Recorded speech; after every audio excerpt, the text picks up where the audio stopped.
नमस्कार दोस्तों, आज आपका फिर से स्वागत है हमारे इस YouTube channel the way to IAS में।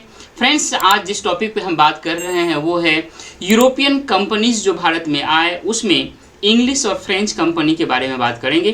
फ्रेंड्स, लेकिन सबसे पहले हम एक सवाल लेते हैं। वह सवाल है, in the battle of Swally British fought against हुम? डेनिश, पुर्तगीज, फ्रेंच और डच। इन चारों कंपनी में से किस कंपनी के साथ ब्रिटिश ने इस युद्ध में, बैटल ऑफ स्वाली में युद्ध लड़ा था?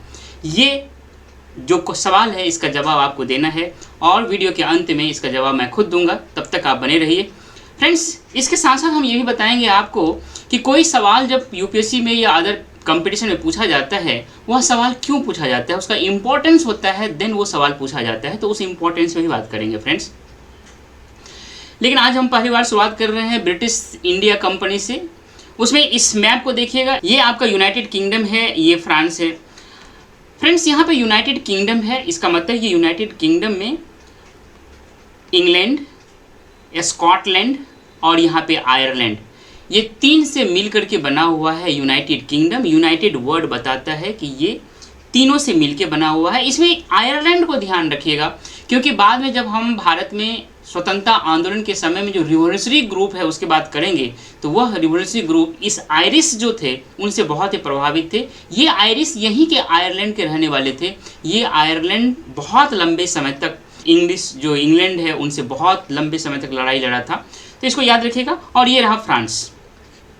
तो ये दो कंपनी की बात करेंगे हम आज। फ्रेंड्स, बहुत जल्दी हम भारत में जो यूरोपियन सेटलमेंट्स थे उसको देख लेते हैं। ये जो पिछले वीडियो मैंने चर्चा किया था डिटेल में, आज देख लेते हैं बहुत फास्ट। डीयू, सूरत, दमन, बेसिन, मुंबई, गोवा, उसके बाद कैनानोर, माहे, कालीकट, कोचीन, ये नागापट्टनम, ये ट्रांकोबार, करेकाल, पांडिचेरी, सद्रास, मद्रास, पुलिकट, ये मुसलीपट्टनम, यनम, विशाखापट्टनम, कलकत्ता। ये ऊपर यहाँ पे कलकत्ता बंगाल आ गए। कलकत्ता के ऊपर में Serampore and then Chinsura, then Chandannagar and then Hooghly. Friends, सबसे पहले हम बात करते हैं जो ब्रिटिश इन इंडिया था उनके बारे में। जो English East India company was founded एक रॉयल चार्टर के द्वारा, और वो रॉयल चार्टर 31 दिसंबर 1600 ईस्वी में जारी किया गया था क्वीन एलिजाबेथ के रूप में as a joint stock company. Purpose क्या था इनका कि जो ईस्टर्न ट्रेड थे, मतलब पूर्व में जो व्यापार हो रहा था, पूर्वी दिशा में जो व्यापार हो रहा था, वहाँ पे जो डच कंपनी था उनका जो कंपटीशन हो रहा था उसको हराने के लिए, उससे लड़ने के लिए इस ईस्ट इंडिया कंपनी का निर्माण किया गया था। इसका मतलब ये है कि ईस्ट इंडिया कंपनी के निर्माण से पहले भी ब्रिटेन के जो व्यापारी थे वो भाग ले रहे थे। वो डच कंपटीशन में उतना ज़्यादा सक्षम नहीं हो रहे थे। डच को compete करने के लिए उन्होंने एक कंपनी बनाया जिसका नाम, एक ज्वाइंट स्टॉक कंपनी बनाया और उसका नाम दिया English East India company. Friends, इसको याद रखिएगा। और इस कंपनी को मोनोपोली दिया गया कि जितने भी ट्रेड होंगे इंग्लैंड से ईस्ट की ओर, वो सिर्फ और सिर्फ यही कंपनी करेगी। इसको बोलते हैं मोनोपोली। इसको याद रखिएगा। ये मोनोपोली दिया जाना और मोनोपोली लिया जाना, फिर आगे चल के इतिहास में हम पढ़ेंगे हिस्ट्री में कि कैसे इसका मोनोपोली को ख़त्म किया जा रहा है, तो वो हम बाद में बात करेंगे। फ्रेंड्स, 1609 ईस्वी में कैप्टन हॉकिंस आया जहांगीर के दरबार में। जहांगीर कौन? तो मुगल एम्परर, मुगल बादशाह जहांगीर के दरबार में आया और उन्होंने परमिशन प्राप्त करने का कोशिश किया कि वह इंग्लिश ट्रेड सेंटर सूरत में एस्टेब्लिश करना चाहता है। लेकिन एम्परर, मतलब जो जहांगीर है, उन्होंने मना कर दिया। मना करने का जो मेन कारण था वो था प्रेशर। किसके द्वारा? तो पुर्तगीज जो ब्रिटिश से पहले ही इंडिया में आ चुका था, उस पुर्तगीज के प्रेशर के कारण जहांगीर ने 1609 ईस्वी में इसे मना कर दिया। लेकिन 1612 ईस्वी में यही जहांगीर फिर से परमिशन दिया सूरत में फैक्ट्री एस्टेब्लिश करने के लिए। आपको ये सोचना है कि 1609 में मना किया और 1612 में फिर से एग्री हो गया और परमिशन दे दिया। ऐसा क्या हुआ? और जो मैंने आपसे सवाल पूछा था, वास्तव में उसका आंसर यहीं छुपा हुआ है। फ्रेंड्स, आगे बढ़ते हैं। 1617 में जहांगीर के दरबार में सर थॉमस रो आए और ये एज ए इंग्लिश इन्वो आए, इंग्लिश एम्बेसडर के रूप में आए।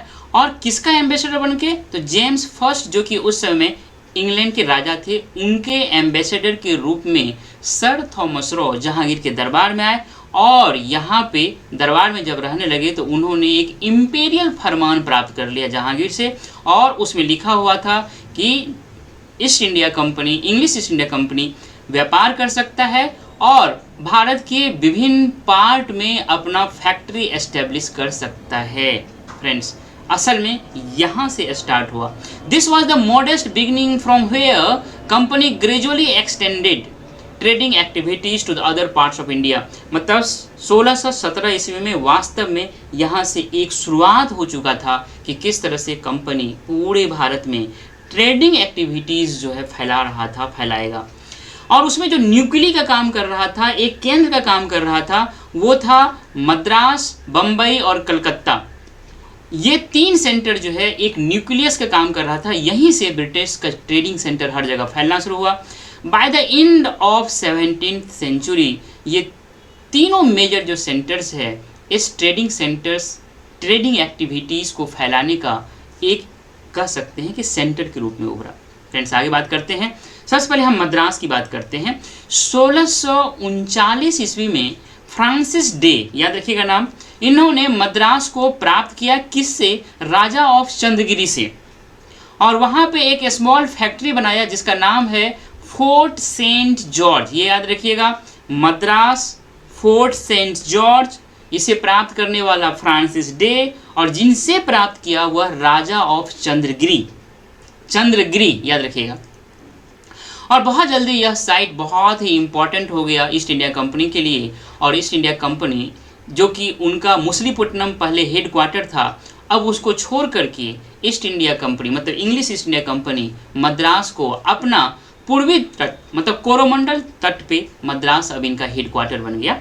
अब हम बात करते हैं मुंबई का। आपको मैंने पिछले वीडियो में बता चुका हूँ कि किस तरह से मुंबई को पुर्तगीज और ब्रिटिश राज परिवार में दहेज के रूप में लेन देन चल रहा था। मतलब पुर्तगीज ने राजकुमारी की शादी में इस मुंबई को चार्ल्स जो उसमें राजकुमार थे उनको दहेज के रूप में दिया था। वही राजकुमार जब बाद में राजा बना तो उन्होंने ही 1668 ईस्वी में इस कंपनी को मुंबई दे दिया। मतलब पहले पुर्तगीज के बाद इंग्लैंड के राजा और राजा के बाद इस इंग्लिश ईस्ट इंडिया कंपनी के हाथ में मुंबई आ गया। और बहुत जल्द जो है यह हेड क्वार्टर के रूप में उभरा और हेड क्वार्टर वेस्ट कोस्ट पे भारत में इस इंग्लिश कंपनी का हेड क्वार्टर के रूप में ये स्थापित हुआ। फ्रेंड्स, अब बात करते हैं हम कलकत्ता का। 1690 का बात है। इंग्लिश जो फैक्ट्री है यहाँ पे एक जगह है सूतानाटी, वहाँ पे जॉब चोरनोक के द्वारा यहाँ पे एक फैक्ट्री एस्टेब्लिश किया गया और यही एरिया सूतानाटी बाद में डेवलप करके कलकत्ता का रूप लिया और यहाँ पे एक फोर्ट बनाया गया जिसका नाम था फोर्ट विलियम। और बाद में यही कलकत्ता भारत में जो इंग्लिश ऑक्यूपेशंस थे, पोजीशंस थे, उनका राजधानी के रूप में उभरा। फ्रेंड्स, इस तरह से आप देखा कि किस तरह से ट्रेडिंग सेंटर के रूप में ये जो तीनों न्यूक्ली थे, मद्रास, मुंबई और कलकत्ता, वह किस तरह से ब्रिटेन ने उसे प्राप्त किया और फिर उसको कैसे डेवलप किया। ये था ट्रेडिंग एक्टिविटी से रिलेटेड। बाद में पॉलिटिकल एक्सपेंशन जो है इन्होंने शुरुआत किया।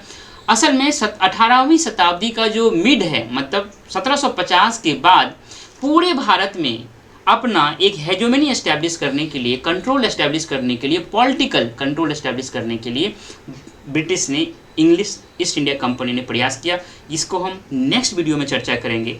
फ्रेंड्स, अब हम बात करते हैं French in India.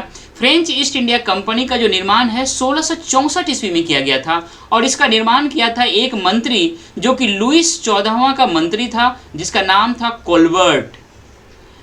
Friends, Colbert ने इस ईस्ट इंडिया कंपनी जो कि फ्रेंच ईस्ट इंडिया कंपनी था उनका निर्माण किया था। 1668 ईस्वी में पहला फ्रेंच फैक्ट्री सूरत में ही बना था। इसका मतलब आप देख रहे हैं जितने भी कंपनी आ रही है वो सूरत जा रही है, सूरत में एस्टेब्लिश कर रही है फैक्ट्री। कभी कभी आपको पूछा जा सकता है कि सूरत में सबसे पहला फैक्ट्री किसने एस्टेब्लिश किया, किस कंपनी ने। इस तरह से क्रोनोलॉजी में पूछा जा सकता है। जगह सूरत ही रहेगा, उसको कहेगा कि जिसने फैक्ट्री को एस्टेब्लिश किया है उसको क्रोनोलॉजी में अरेंज कीजिए। सूरत बहुत इंपॉर्टेंट है। 1669 ईस्वी में मारकारा करके एक व्यक्ति था, उन्होंने फैक्ट्री एस्टेब्लिश किया मुसलीपट्टनम में। मैंने बता चुका हूं कि मुसलीपट्टनम कहाँ है।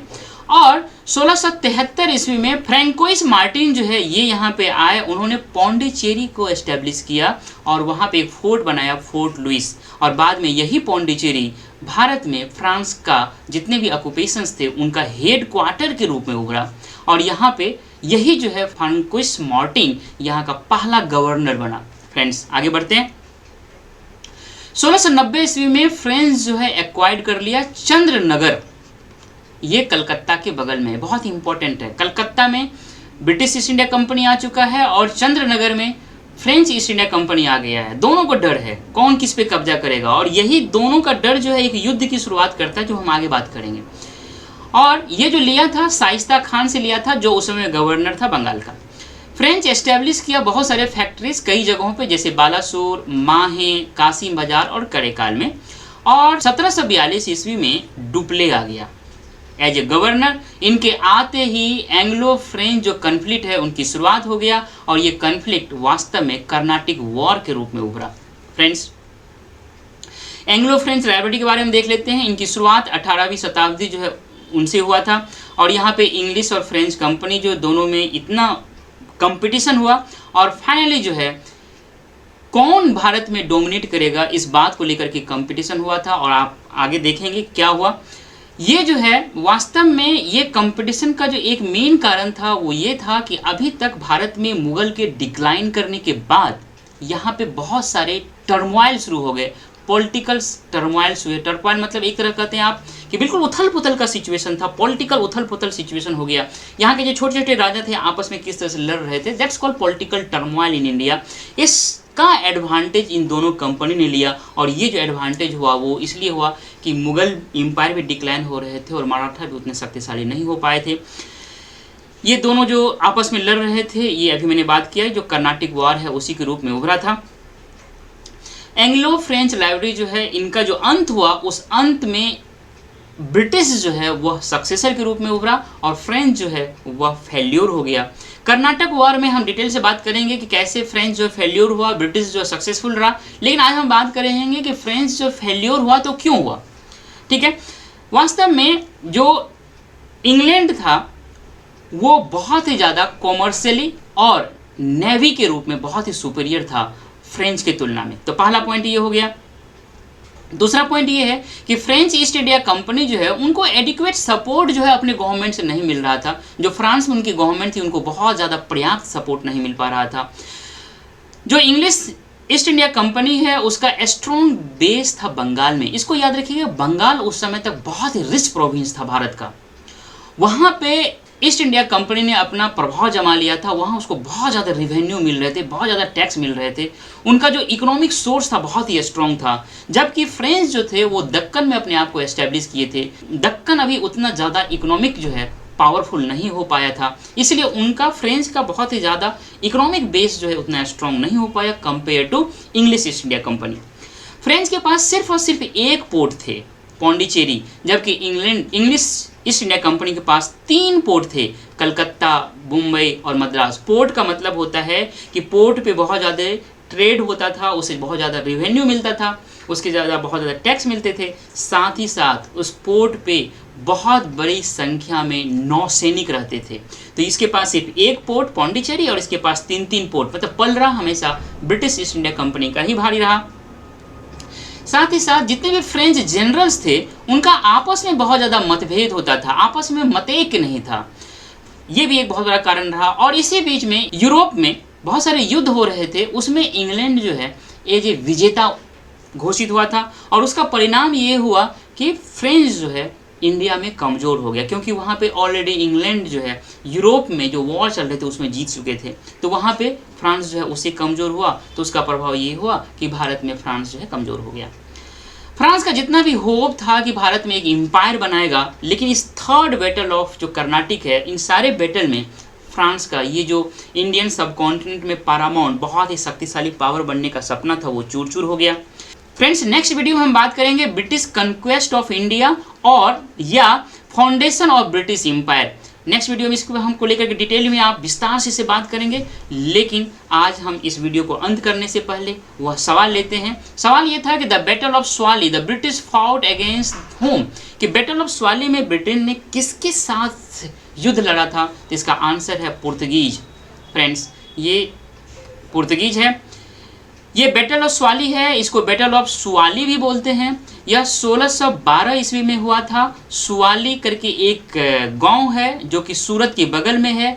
यहाँ पे कोस्ट जो तट वाला एरिया था, समुद्र तट एरिया था, वहाँ पे युद्ध हुआ था। इस युद्ध में ब्रिटेन जो है जीत गया था और पुर्तगाल जो है वो हार गया था। 1612 की बात है।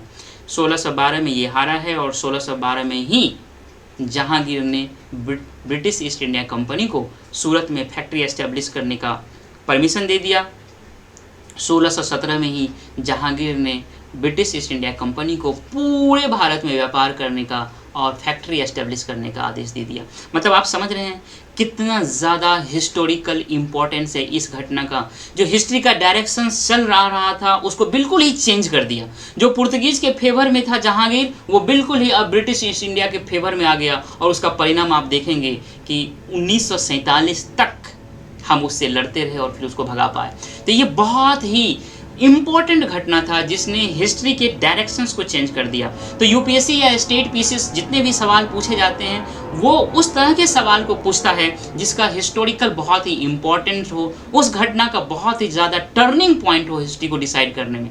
फ्रेंड्स, इस बात को याद रखिएगा। जब आप इस बात को याद रखेंगे तभी आप जब अपना टेक्स्ट बुक पढ़ेंगे या ऑथेंटिक सोर्स को पढ़ेंगे तो उसमें किस चीज़ को पढ़ें, किस चीज़ को छोड़ें, किस चीज़ को अपने दिमाग में रखें, ये जानना बहुत ज़रूरी है। इस तरह के सवाल जो हिस्टोरिकल बहुत ही इम्पोर्टेंस वाला होता है, इस तरह के फैक्ट जो बहुत ही इंपॉर्टेंट होते हैं, उनको आपको पढ़ने हैं, ध्यान रखने। तो फ्रेंड्स, आज हमने आपसे ये सारी बातें किया। मुझे उम्मीद है कि आपको ये मेरा वीडियो बहुत ही अच्छा लगा होगा। इसलिए आपसे मेरा ये हम्बल रिक्वेस्ट है कि आप हमारे इस चैनल को सब्सक्राइब करें, लाइक करें, अपना वैल्यूएबल कमेंट दें और अपने दोस्तों के बीच शेयर करें। फ्रेंड्स, मिलते हैं नेक्स्ट वीडियो में। Thank you dear. जय हिंद।